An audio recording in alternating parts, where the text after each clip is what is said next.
सहयोग प्रदान करते हुए उप समाहर्ता महोदय श्रीमान अरविंदर सिंह सर और डेप्यूटी सुपरिटेंडेंट ऑफ पुलिस श्रीमान रविंद्र शर्मा सर।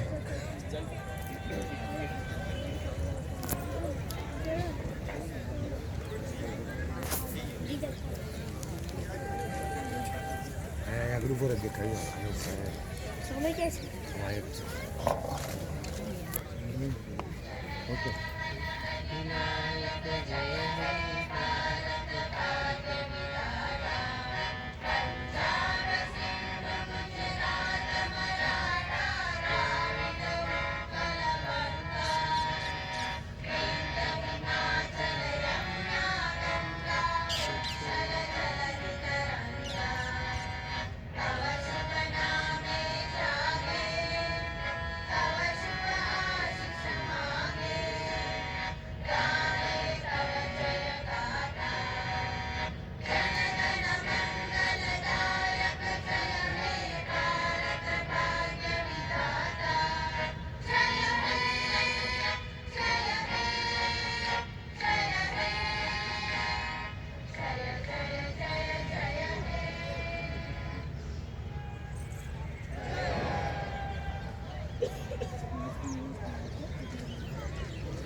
गौरवशाली राष्ट्र का गरिमामयी तिरंगा एक विकसित एवं उन्नत राष्ट्र की ध्वजक के रूप में आसमान की ऊंचाइयों को छूता हुआ गणतंत्र दिवस के इस स्वर्णिम अवसर पर और खास तौर पर दमन दीव एवं दादरा नगर हवेली के गणतंत्र दिवस पर प्रशासक महोदय का एक संदेश देशवासियों के नाम प्रस्तुत करेंगे।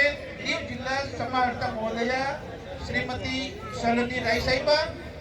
आइए प्रस्तुत है दीववासियों के नाम एक संदेश।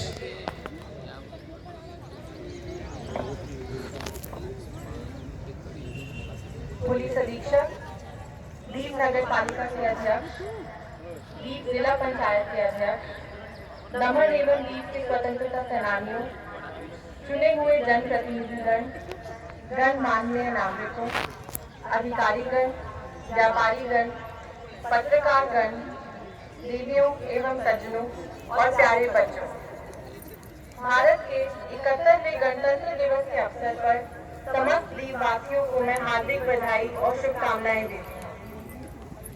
गणतंत्र दिवस हर भारतवासी के मन में गौरव और सम्मान की भावना भर देता है, क्योंकि ये वह दिन है जब हमारा देश विश्व के मानचित्र पर एक प्रभुसत्ता संपन्न लोकतांत्रिक देश के रूप में स्थापित हुआ।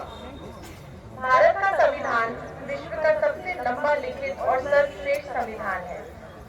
हमारे संविधान निर्माताओं ने अपनी दूरदृष्टि से संविधान की नींव रखी, जिसमें स्वतंत्रता, समानता, धर्मनिरपेक्षता तथा सामाजिक, आर्थिक एवं राजनीतिक न्याय की अवधारणा विधि पूर्वक सुरक्षित है। 1961 में पुर्तगाली शासन से मुक्त होने के बाद दादरा नगर हवेली एवं दमन और दीव के इतिहास में आज 26 जनवरी 2020 एक अविस्मरणीय दिन होगा। आज के दिन न ही हम गणतंत्र दिवस को मना रहे हैं, बल्कि दादरा नगर हवेली एवं दमन और दीव के एकीकरण को भी हर्षोल्लास से मना रहे हैं। 1947 में भारत की आजादी से लेकर आज तक कई प्रदेशों का भाषा, संस्कृति और क्षेत्रीयता के आधार पर बंटवारा हुआ है, लेकिन ये पहली बार है कि दो प्रदेश आपस में मिलकर एक हो रहे हैं। दो प्रदेशों का आपस में जुड़ना एक ऐसा मिसाल है जो देश की एकता और अखंडता को नया आयाम देगा। माननीय प्रशासक महोदय श्री प्रफुल्ल पटेल के कुशल मार्गदर्शन में जो निर्णय लिया गया है, उससे दोनों संघ प्रदेशों से जुड़ जाने से मिनिमम गवर्नमेंट मैक्सिमम गवर्नेंस की नीति सफल हो पाएगी। इससे प्रशासन के कार्य की जटिलता में भी कमी आएगी। अलग अलग जगह पर कार्यरत अधिकारी एक ही जगह पर अधिक कुशलता के साथ कार्य कर सकते हैं और नागरिकों को बेहतर सेवाएं प्रदान कर सकते हैं। दोनों प्रदेशों के एक हो जाने से जीएसटी, वैट और स्टेट एक्साइज टैक्स की सफलता आएगी। यह हमारे संघ प्रदेश के लिए नया अध्याय होगा और हम अपनी मेहनत और लगन से इस प्रदेश को नई ऊंचाई पर ले जाने का निरंतर प्रयत्न करेंगे। इस प्रदेश में आधारभूत ढांचे, शिक्षा एवं स्वास्थ्य के क्षेत्र में उल्लेखनीय विकास हो रहा है। प्रशासन प्रदेश वासियों की सुख सुविधा एवं उन्नति को लेकर अत्यंत सजग है और इसके लिए हर स्तर पर पूरी पारदर्शिता एवं निष्ठा के साथ कार्य कर रहा है। माननीय प्रशासक श्री प्रफुल्ल पटेल द्वारा हाल ही में गोखला बीच सौंदर्यीकरण कार्य का उद्घाटन किया गया है। पिछले 2 वर्षों के दौरान इस बीच का कायाकल्प हुआ। इससे बीच की सुंदरता में भी अभिवृद्धि होगी और इस बीच के कारण निश्चय ही पर्यटक बीच की ओर आकर्षित होंगे और इससे गोखला बीच को ब्लू फ्लैग सर्टिफिकेशन मिलने में भी सहूलियत होगी। गोखला के पंचरापुर में एक नए विद्यालय भवन का शिलान्यास माननीय प्रशासक महोदय के कर कमलों से किया गया। इस विद्यालय भवन में 6 क्लासरूम जिसमें 9 से 12 तक 240 विद्यार्थी शिक्षा प्राप्त कर सकेंगे। नागवा बीच पर फूड स्टॉल, नई शौचालय ब्लॉक और चेंजिंग रूम का निर्माण किया जा रहा है। विक्रेताओं को भी फूड स्टॉल के लाइसेंस दिए जा रहे हैं। एक निश्चित और साफ सुथरी शानदार जगह मिल जाने से पर्यटकों को वे हाइजीनिक फूड दे पाएंगे। इसके अलावा भी क्लीन सर्किट हाउस का निर्माण, मेमोरियल हिल एवं समर हाउस गार्डन का विकास, लीव किले का संरक्षण का कार्य भी प्रगति पर है। लीव में ओशनेरियम की स्थापना हेतु समुद्री विज्ञान प्रौद्योगिकी संस्थान के अधिकारियों के साथ भी इसके निर्माण हेतु कार्यवाही की जा रही है। मुझे यह बताते हुए बहुत हर्ष हो रहा है कि पर्यटकों के आवागमन की सुविधा को ध्यान में रखते हुए उड़ान स्कीम के तहत 3 नए रूट हवाई सेवा की मंजूरी मिल चुकी है। 2-3 महीने के भीतर ही दमन से दीव, बड़ौदा से दीव और सूरत से दीव के लिए भी नई हवाई सेवा शुरू की जाएगी। इससे दीव के नागरिकों और पर्यटकों को विशेष सुविधा मिलेगी। इसके अलावा शिक्षा के क्षेत्र में भी शिक्षा पद्धति में बदलाव लाने का प्रयत्न किया जा रहा है, जिसमें किताबी ज्ञान के साथ बाहरी क्रियाकलापों पर भी ध्यान दिया जा रहा है। हाल ही में गांधीनगर में आयोजित जोनल लेवल बैंड प्रतियोगिता में गोखला कन्या उच्च विद्यालय की 25 छात्राओं को भेजा गया था। एक भारत श्रेष्ठ भारत कार्यक्रम के अनुसार 9वीं कक्षा की 20 छात्राओं को पुडुचेरी भेजा गया था। विद्यार्थियों के मानसिक और शारीरिक विकास तथा समाज के प्रति दायित्व बोध बढ़ाने के उद्देश्य से लीव महाविद्यालय में science club, mathematics and movie club, English club, commerce club जैसे कई क्लब्स का गठन किया जा रहा है। इन क्लबों द्वारा महाविद्यालय में फूड फेस्टिवल, प्रश्नोत्तरी प्रतियोगिता, कहानी लेखन जैसी कई प्रतियोगिताएं आयोजित की जाएंगी। एक भारत श्रेष्ठ भारत के तहत और लखनऊ में आयोजित राष्ट्रीय युवा महोत्सव में लीव कॉलेज के छात्राओं ने भी बढ़ चढ़कर हिस्सा लिया। इन सब प्रयासों से हम आशा रखते हैं कि बच्चों का ऑलराउंड डेवलपमेंट में वो प्रेरित रहेंगे। महिलाओं के स्वास्थ्य के लिए जागरूकता हेतु पोषण रैली, पोषण मेला एवं पोषण जागरूकता कार्यक्रम आयोजित किए गए। स्वाभिमान स्कीम टेक होम राशन के तहत 690 महिलाओं को राशन प्रदान किया गया और फरवरी 2020 से 3 माह से 3 साल के बच्चों को भी टेक होम राशन स्कीम के तहत पूरक पोषण आहार वितरित किए जाएंगे। यह कुपोषण जैसे रोगों को दूर करने के लिए काफी महत्वपूर्ण साबित होगा। साथ ही साथ दमन एवं दीव संघ प्रदेश के हर व्यक्ति को अच्छी स्वास्थ्य सुविधा मिले, इसके लिए हाल ही में सरकारी अस्पताल में 5 सुपर स्पेशलिस्ट एवं 10 स्पेशलिस्ट डॉक्टर को एम्पैनल किया गया है और आशा है कि सरकारी अस्पताल दीव में 10 में ICU, NICU और इको जल्द ही शुरू की जाएगी, जो यहाँ के लोगों की बहुत देर से मांग थी।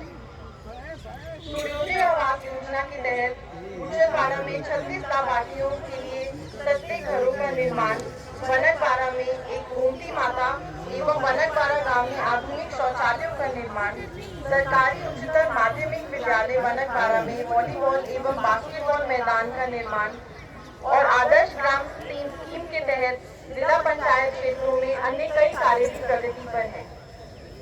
लीव के मछुआरों के लिए केंद्र प्रायोजित योजना नीली क्रांति मत्स्य पालन का एकीकृत विकास एवं प्रबंधन के तहत जिला स्तरीय संचालन समिति ने 2 लाभार्थियों को गहरे समुद्र में मछली मारने का वेसल खरीदने के लिए 64 लाख एवं 3 लाभार्थियों को इंसुलेटेड ट्रक खरीदने हेतु 23 लाख की आर्थिक सहायता का भी संबंधित प्रस्ताव संघ स्तरीय समिति के अनुमोदन के लिए मंजूरी किया है, ताकि द्वीप के मछुआरों को इसका लाभ मिले। यह अत्यंत खुशी की बात है कि जब देश के दूसरे हिस्से में क्राइम बढ़ रहा है, वैसी स्थिति में हमारा द्वीप अपराध मुक्त है।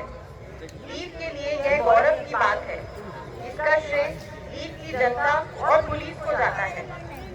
द्वीप पुलिस में भरत राणा जैसे काबिल एवं बहादुर सिपाही हैं, जो संकट के समय अपनी जान की परवाह किए बिना लोगों के जीवन का रक्षक बनते हैं। यह बहादुरी का उत्तम मिसाल है और आज उनकी बहादुरी के लिए दमन में उन्हें सम्मानित किया जा रहा है। पर्यटन के विकास हेतु स्वच्छता का बहुत ही महत्व है। द्वीप प्रशासन इसके लिए प्रतिबद्ध है। राष्ट्रीय एकता दिवस के अवसर पर बीचों को साफ सुथरा रखे जाने हेतु स्वच्छता अभियान चलाया गया, जिसमें सभी विद्यालयों, महाविद्यालयों, स्कूल क्लब को विद्यार्थियों, जिला प्रशासन, संस्थानों, स्वयं सेवकों, स्थानीय समुदायों ने भाग लिया। मुझे यह बताते हुए हर्ष का अनुभव हो रहा है कि भारत के सभी संघ प्रदेशों में द्वीप जिले को स्वच्छता दर्पण पुरस्कार से सम्मानित किया गया। यह आप सबके सहयोग का ही परिणाम है। आने वाले दिनों में हम स्वच्छता कार्यक्रम को व्यापक स्तर पर करेंगे। इस कार्य में आप सबका सहयोग मैं अपेक्षित है। साथ ही साथ द्वीप प्रशासन बेटी बचाओ बेटी पढ़ाओ सप्ताह का उत्सव मना रहा है, जिसमें जागरूकता के लिए कई कार्यक्रम का आयोजन किया जा रहा है। मैं आशा करती हूँ कि द्वीप का हर नागरिक बेटियों को अपना गर्व माने और उनके विकास के लिए हम सब मिलकर प्रयत्न करें। द्वीप का सर्वांगीण विकास हमारी प्राथमिकता है और हम पूरी प्रतिबद्धता से कार्यरत हैं। मैं आपको आश्वस्त करना चाहती हूँ कि नागरिकों के सहयोग से द्वीप प्रशासन द्वीप की जनता के जीवन स्तर में सुधार लाने हेतु सभी प्रकार का प्रयास करेगा, जिससे कि हम अपने पूर्वजों के विकसित और संपन्न राष्ट्र का सपना साकार कर सकें। संपूर्ण सांप्रदायिक सौहार्द की भावना द्वीप में हमेशा से देखने को मिलती है और प्रशासन नागरिकों के सहयोग से भविष्य में भी इसे बनाए रखने के लिए सदैव प्रयासरत रहेगा। द्वीप में सर्व धर्म समभाव बनाए रखने के लिए द्वीप की सौहार्दपूर्ण जनता को बहुत बहुत धन्यवाद एवं बधाई। मैं पुनः एक बार 71वें गणतंत्र दिवस के शुभ अवसर पर द्वीप वासियों को बधाई एवं हार्दिक शुभकामनाएं देती हूँ तथा उनकी सुख शांति और कुशल जीवन की कामना करती हूँ। जय हिंद। ये था गणतंत्र दिवस के ऐतिहासिक अवसर पर प्रशासक महोदय का द्वीप वासियों के नाम एक संदेश